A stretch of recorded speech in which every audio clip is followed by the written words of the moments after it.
Hi అందరికీ. ఎలాగో షిరిడీలో 3 డేస్ ఉంటున్నాం కదా అని ఫస్ట్ డే దర్శనం చేసుకున్నాక నెక్స్ట్ డే బస్సులో కొన్ని దగ్గర ఉన్న ప్లేసెస్కి అయితే వెళ్తున్నాం అనమాట. సో బస్సులో మాత్రం ఫుల్ ఎంజాయ్ చేసాం, పాటలు అన్నీ పెట్టుకుంటూ మంచిగా మ్యూజిక్ వింటూ వెళ్ళాం అనమాట. ఇక్కడ ఇది వచ్చేసి ఎల్లోరా శిల్పాలు, చాలా అంటే చాలా బ్యూటిఫుల్గా ఉన్నాయి.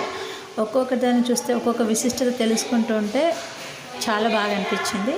ఇంక ఇక్కడ మొత్తం ఫ్యామిలీ మెంబర్స్ అంతా, రిలేషన్స్ అంతా కలిసి ఇక్కడ మొత్తం చూసేసుకున్నాక నెక్స్ట్ ఇంకా 2-3 గుళ్ళకైతే వెళ్ళామన్నమాట.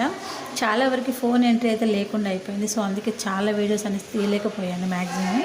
సో అక్కడ చాలా పెద్ద శివలింగం ఉందన్నమాట, ఎప్పుడో పురాతనది చెక్కింది. ఇంకా నెక్స్ట్ వచ్చేసి మినీ తాజ్ మహల్ కూడా ఎక్సలెంట్గా ఉంది. అది నైట్ టైం వెళ్ళాము, చూడటానికి మాత్రం లుక్ సూపర్. వీడియో నచ్చితే like, share, comment and subscribe. Bye, take care, see.